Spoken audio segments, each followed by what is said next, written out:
How's everyone out there doing? Welcome back to the House of Business Podcast 2.0. This is your host, Caleb Thompson. And I would like to say good morning, New York City. Man, it's going to be a beautiful one today. It's going to be a beautiful one today. Yeah, it is with the weather as well. But this is also going to be a great message. This is going to be a great message for our entrepreneurs out there that are already at a certain stage in their company or their business, a certain seed stage as well. So we just want to make sure that we give you guys, and if you do a lot of traveling, I know a lot of consultants out there, they do a lot of traveling because, consultation, that business sector was really not limited. You can really be a consultant in any area, any sector of business. And due to that, not having a limitation, that you can use this skill set of being a consultant, and travel anywhere. It's not limited to, the tax bracket of just, let's say, Michigan. You can really go anywhere and be a consultant to any company, any small business, any person. Being a life coach is being a consultant. You're a life consultant. So I want you to know, and you can travel, you know what I mean? You're not limited by the internet, Zoom calls and things like that. But, so this is a good one for a consultant as well, because, I've traveled a lot as being a consultant. I've traveled as being a food consultant or as a chef as well.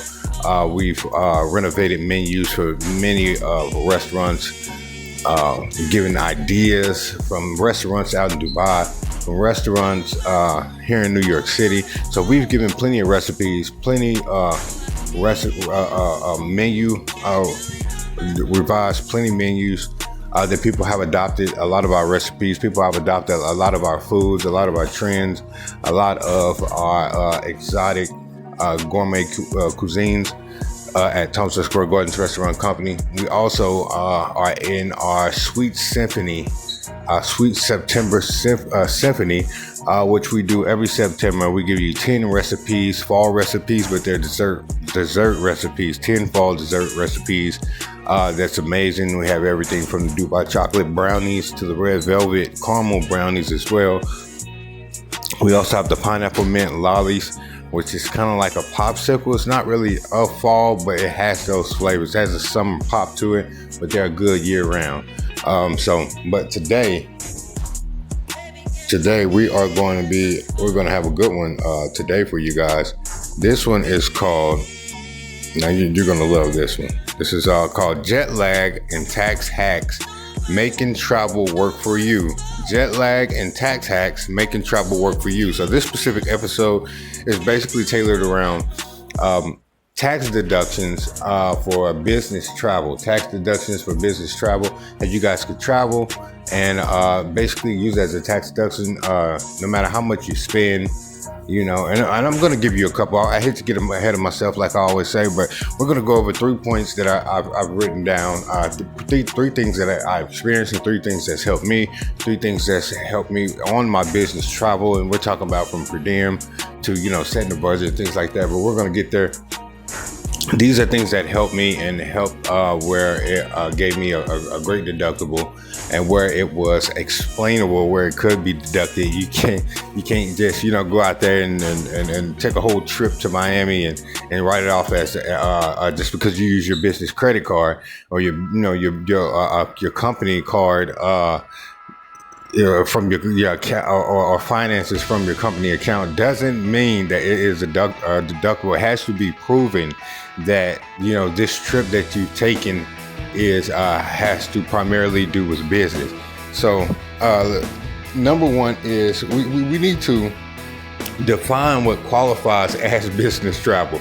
This is the number one thing you need to do. This is not some scam or scheme for you to go have a vacation on Uncle Sam's dime, or go have a vacation, or get a big tax deduction from some family vacation, and you feel like that you're getting over on the system, the tax code. You're using, saying, I'm going to use this tax code to have a family vacation. I'm going to write everything off.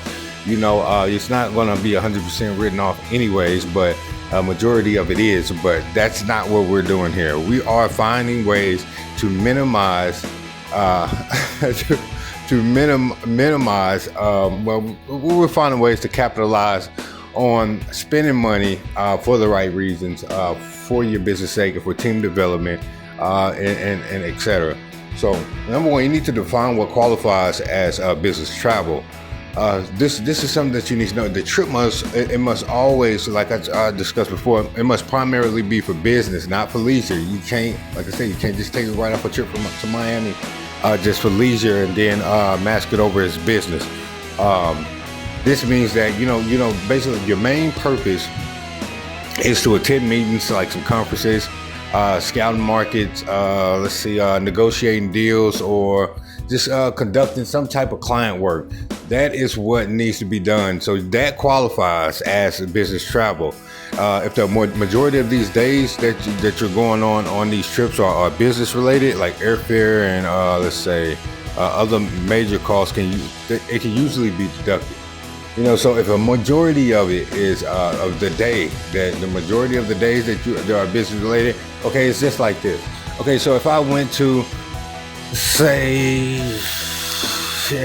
New York, I live in New York. It's not really as hyped up as it seemed to be. Some people spend all their they save up money. I know people from small towns that I originally came from. They save up money to go to vacation here in New York to Times Square. But I live here. I could just jump on the train and be in Times Square in less than 10 minutes, and just see all. It's just now that I'm here, I could go to Good Morning America early in the morning. On my way to work, I could stop 6 o'clock in the morning, stop outside the studio, watch the entire episode. It's just not as hiked up as it is supposed to be because I live here. But you can come to New York here on a business trip. You can book a let's say a conference room, maybe at the public library. I think they're booked up for 6 weeks. But ahead of time, to say they're booked up, I think up to 6 weeks or 6 months. I think it's up to 6 weeks. They're all around New York City. It's in Brooklyn and everything. But you can find you another conference room or another area or location where you can have a business meeting. You can come to New York. But those days, the majority of those days have to be business related. So you are going to have it's not a note taker. I'm fumbling over my words here, but I cannot think of someone that keeps tabs on the meetings. A minute taker. Okay, there we go. You're gonna have to have a minute taker. Someone that keeps knows what the meeting was about, what time was the meeting, certain remarks of the meeting that was discussed, certain main points that were discussed in the meeting, certain remarks, certain comments. All these things the minute taker has to write down. They have to write down so that you can keep those things in your you can keep those things in your paperwork. Keep those things in your paperwork so that you can have evidence of this trip or have evidence of those meetings. So you need those things. Also, keep a clear paper trail. Flight itineraries, meeting agendas, like I just discussed, those meeting agendas, how you have to have the minute taker there, just tracking the meeting and what was said in the meeting, what the meeting was about. Emails of the event planner. Everyone has CC, and if you're CC'd in the email about certain events and certain trips that you guys are taking, these things help as well. These things are evidence of you're going to this meeting. You guys are traveling. This is where you're going to attend the meeting. So those emails as well, they work, or contracts that prove the business purpose of the trip. So any of these things that can prove that this is going to be a business trip, you need all that. Keep a paper trail of that. The more evidence you have, the more likely that it would be able to be written off as a business travel tax deductible. It would be eligible for a business tax deductible. So keep that in mind. Keep a paper trail. Number 2, keep a comprehensive list of deductible expenses abroad. You need to keep a list of everything that you spend. Let's say transportation, airfare, trains, buses, taxis, ride shares, rental cars, mileage abroad, or even baggage fees. You need to keep a paper trail of that. Now, this is, and why I say that is you need to, because these are things that can be deducted. These are the things that can be deducted from this trip. So you need to keep a comprehensive list. Keep a list where people can comprehend exactly what it is. Don't have a list that has a pair of, you have your airfare all in one thing. You have your airfare, you're going shopping and this and that. So you have this all on one list. Find a way to make it comprehensive where someone can comprehend it. Take out some of those transactions. If you need to modify, I know you can't modify your business account, but you need to make a list and show exactly. You don't need all those extra little things that are not deductibles. Find a way to modify that list to the point where it can be comprehensive, and every expense that's on that list can show exactly that was for the trip, that was primarily for the trip, so you can see exactly what needs to be deducted. Like we started with transportation, airfare, trains, buses, things of that sort, baggage fees, mileage abroad, all the mileage that's however you want to do it. Some people may do airfare, some people may do mileage. That's if you drive or you rent a car, something like that. Lodging, like your hotels, let's say, or if you want to stay in an Airbnb, let's say an Airbnb stay, and any tax or taxes or fees related to your lodging. Let's say you want to stay at a hotel, Airbnb, so any taxes related to that, or any fees related to that. I don't care if it's all bundled together, from the plane ride to the taxi to the Airbnb. Sometimes you can find bundles like that. I have a bundle, or sometimes we have bundles within my companies that you can get we haven't made it to the point where we have those rides available, but we do have Airbnb locations that's in Berlin, that's in London, that's here in New York City, and we deal with people all over. We have let's not get too much into that. But what I'm saying is that we do develop packages that can benefit a person using our realty company. Now, they'll take the flight. We'll give them a package with, if they're here in New York City, we'll give them a package that's discounted on food, the Airbnb, and other companies that we have integrated to help with that in particular travel package.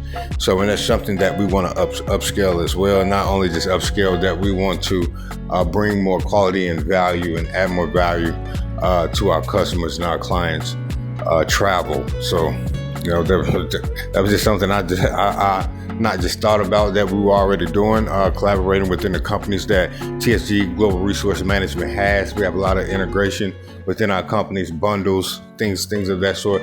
But as far as, bringing more value and giving more value and, upscaling the quality and what we offer, that's something that I need to tweak. Meals, back again. We're just talking about creating a comprehensive list of deductible expenses abroad, and we're just going over some of those expenses. So if you just tuned in here, we just went over transportation, airfare, trains, buses, taxis, let's say baggage fees, rental cars. Another one is lodging, hotels, motels, Holiday Inn. Business Airbnb stays there, and related fees and the taxes that goes along with that. Meals. Typically 50% of the meals are deductible. 50%. I don't believe that their entire meal is deductible, but keep a track of all your meals. I believe that they're deductible up to 50%. Now, don't quote me on that, but I do believe that. I'm very sure of that, but do your own research. But meals, and this includes business dinners, let's say client lunches or solo meals while away on business. So, keep all that for yourself. Communication, international phone plans. So if you do have a phone and it has an international attachment to it, or international, it's like when I have a phone plan that says, would you like to add international calling? You can deduct that, because if you're only using that international attachment, because the only reason why you have that is for business calls that's international. Sometimes I have to call to places that's international as well. I know they have WhatsApp, but it's better if you can just on the go go and talk to people so that you can keep a track record of your communication dealing with some of these businesses, these banks that are overseas as well. So communication, international phone plans, roaming charges, Wi-Fi, SIM cards, things of that sort can be deducted as well. Professional costs, conference registrations, which we discussed earlier, trade show fees, networking event tickets, and necessary business supplies purchased abroad. And you may need a tablet, you may need, certain little things that'll help. I don't care if it's a coffee cup. That coffee cup is going to help you that coffee cup is going to help you to get your coffee before you make it to the event. It can be written off because it's used as an item for the event that's going to help you to get where you need to go. Some of these things can be tweaked as they're written out for a tax deductible, but we want to make sure that we're completely honest. We want to make sure which that is honest, is using wisdom, but at the same time, that is exactly what it's used for. But we want to make sure that we do everything legally and by law. This is not a tax code scam. I'm not a legal advisor, but these are legal ways to deduct business trip fees from a business trip and costs from a business trip. And I'm just giving you a list. I'm just giving you a list to know exactly what you can deduct at this point on this business trip. And like I said, the professional costs would be like conference registrations, to say networking events, event tickets, things of that sort. Financial and travel fees, currency exchange charges, ATM withdrawal fees, travel insurance, visas, and required travel documents. Anything that you had to pay or you had to purchase to make sure that you can travel. You have to have the email, you have to have the contract, you have to have the paper trail. But anything that you spend, if there's a fee for currency exchange that's at the airport, you can keep that receipt. ATM withdrawal fees while you're, because it's for business, keep that receipt. Some people don't keep these minor things because they feel like, okay, I'm just gonna get the deductible for the maintenance, kind of like transportation, the lodging fees, the lodging fees. Some people don't even go as far as understanding about really taking advantage of the international phone plan. Things that seem so minor and minuscule are things that will add up. Have you ever heard that?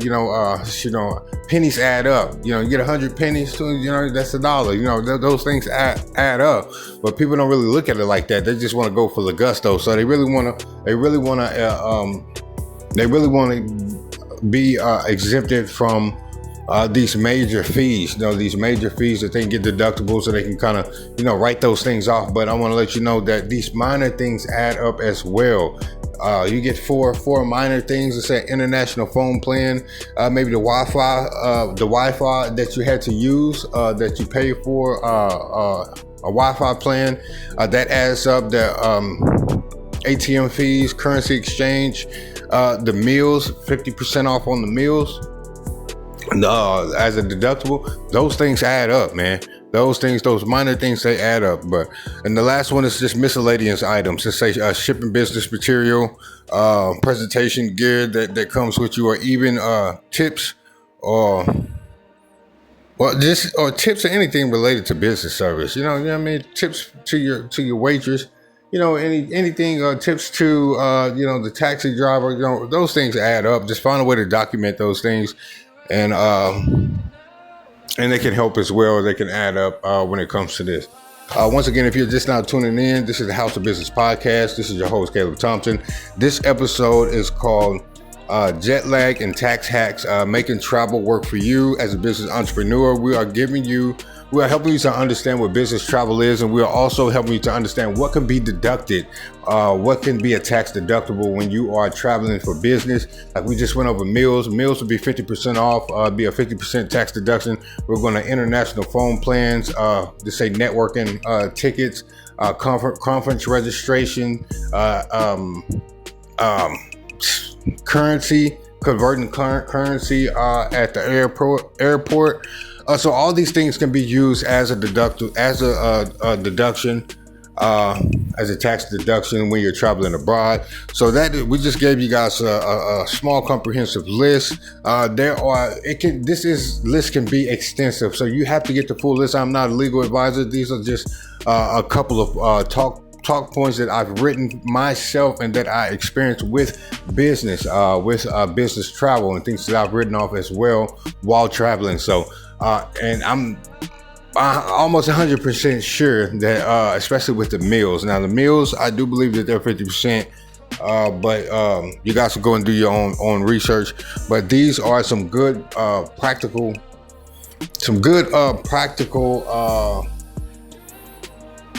ways that I'm sharing with you that you can use for your own advantage. These are some tips and some ways that you can use to help your team, to help your company, to help when you file taxes, and just use it to the best of your advantage. Number 3, these are some of the best practices for maximizing write-offs and staying audit-proof. Yeah, you have to stay audit-proof. You would hate to get audited by the IRS. That is like every business's worst nightmare, to be audited by the IRS. So when you are writing these things off, make sure that you like I said, I was giving you practical ways on ways to do this, but this is where we're going to get into those practical ways right here and how to maximize these write-offs, but also staying audit-proof. That is what you want to do. That is the balance that you need while getting these deductibles. You want to maximize it. You want to get as much as you can get written off, but you want to make sure that it doesn't alert the IRS to audit your company. So one thing you can do is you can just separate your personal and business days. If you extend your trip for vacation, prorated expenses like flights may still be deductible if the main trip is for business, but hotel stays during leisure days are not. So basically what I mean by that, the only way that this would work. So I'm basically saying this: if you have a conference on Friday, if you have a conference that's on Friday and you have one that's on Monday, so if you have just say 3 conference days, just say Thursday, Friday, and Monday, you have to be at a conference. So you would say Thursday, Friday, and Monday. So Saturday and Sunday, those days will typically be, I would say, leisure days. I wouldn't particularly label them as leisure days, because I have to stay there for the conference that's on Monday. So I have to be there. I have to stay there for the conference that's on Monday. So I will write those days off as well, because it's needed. It's necessary for me to stay there. I still that's the only way where you can continue to write off write off those hotel days. But if you were there Wednesday, Thursday, and Friday, and you guys left on let's say Sunday or Monday, and those extra days, you want to make sure that you keep those separate.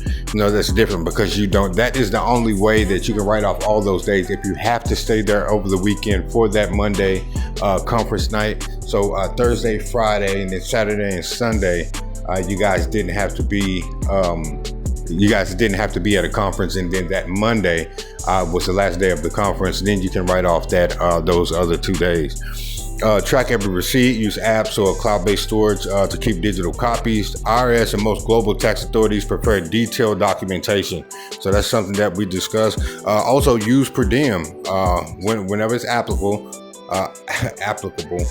Use per diem. Some companies and the IRS allow set daily rates for meals and incidentals, simplifying record keeping. That makes it even better as well. A lot of times when I travel with employees, I gave them a $300 per diem. This is outside of gas. It's just for food and lodging for like one day, maybe 1 day or 2 days. Or I believe that what we did was we booked the rooms. We booked the rooms and we gave them $300 per diem for travel, for food, for travel. So if they travel from Colorado to Texas, they have a $300 a day per diem for that travel. You know what I mean? And they wanted to stop. Let's say they drove 12 hours, wanted to stop we'll get the room. We'll contact corporate. We'll get them the room. We had someone that was over that department dealing with travel. So, but we use a per diem. So that's one way that we got taxed. We make sure that we simplified our expenses when it comes to deductibles as well. Use per diem. Use per diem allowances when applicable. Like I said, some countries, and we said the IRS allow set daily rates for meals and incidentals, simplifying record keeping, bundle meetings and activities. Even one client lunch or site visit can turn a partial day into a deductible business day. So even one client lunch or a site visit can turn a partial day into a deductible business day. So, and that's exactly what we were just saying. So, one client lunch, just you going out with your coworkers and discussing notes that you guys have taken from the conference. And this is on on one of those Saturdays. Excuse me. This is on one of those Saturdays before the meeting, that last conference meeting that's on Monday. So Thursday and Friday, you have Saturday and Sunday that you guys are going to use as a deductible, and then Monday is your last meeting. But a client lunch on one of those days can be completely written off as well, be used as the business days. You guys met for breakfast. You met for breakfast or brunch. And you guys discussed the notes that you've taken from the conference to help to help amplify each other's mental capacity when it comes to giving each other knowledge, when it comes to taking the outlook and the perspective of your team member to the next level. Maybe you've written some that they didn't get. Maybe you've got a couple of notes that they missed. So you want to kind of help pour into them and help them. So that simple act, that simple brunch can turn that regular day, or that just that, that lunch, that small lunch, into a deductible business day. And another thing you can do is consult international tax treaties. Depending on where you travel. Now, I know that we discussed about traveling globally, but this is anywhere within the United States, Canada. This really applies anywhere internationally, but you really want to consult international tax treaties. Depending on where you travel, there may be unique benefits or limitations on deductions. So, it has a limitation when it comes to these things, but you want to know exactly where you travel. There's better tax deductions when it comes to travel in certain countries, and then if there's any limitations when it comes to traveling into certain countries. So you want to consult international tax treaties and kind of see how you can take advantage or benefit from these tax treaties. So, once again, like I said, this is the House of Business podcast 2.0. This is your host, Caleb Thompson. I know I kind of tripped up on some things there, but if you guys could get past that and really try to understand the message of what I'm trying to help you guys to understand when it comes to these things. A lot of times I may get tripped up, but I want to give you guys as much information as possible. I want to help you guys when it comes to business. Like I said, this was initially created for small business owners or people that wanted to go into entrepreneurship, but this particular episode is tailored to probably a stage B or C business owner or entrepreneur. Why I say that? Because of traveling. You wouldn't necessarily travel when you are a startup or go to certain conferences when you're a startup and you're trying to get the business off the ground. I don't believe that there's going to be a budget set aside for a startup for a conference or something like that. I believe you need to hire your weaknesses as an entrepreneur, someone that's already kind of well equipped and versed in a certain area and that's a professional in a certain area when you're trying to get your business off the ground. And then later on, when you bring on entry-level employees, by that time, as the business scale and start to generate capital, you may be able to take them to a conference and expand in that area. I'm not really sure of your strategy on the way to build a company. I'm just giving you some suggestions here. But if you guys could just get past, maybe me slipping up, and that's something that I need to do better at myself. But if you guys can just try to understand the message, try to understand that we want to pour into you guys here. We want to help you guys to get the most information that you guys can get that can help your business to grow, that can help benefit you guys when you are chasing your dreams out there as an entrepreneur while you are building your businesses. That is what we're here to do. So I want to thank you guys. This is called Jet Lag and Tax Hacks. This is called Jet Lag and Tax Hacks, making travel work for you, and work for you as an entrepreneur, and work for your business as well. And we just went over 3 things, which were very vital to this episode. Number 1 was defining what exactly qualifies as business travel. Number 2 is creating a comprehensive list of deductible expenses. And number 3 was give you the best practices for maximizing write-offs and staying audit-proof. That's the number 1 thing, staying audit-proof. So, like I said, this is the Tax of Business. This is the House of Business Podcast 2.0. This is your host, Caleb Thompson. This is a place where we give you the knowledge and the tools to execute your dreams and visions. You meet us here next Saturday at 6 p.m. We're going to launch this episode early. We're going to launch it early just due to my schedule. I hope you guys enjoy it. Peace.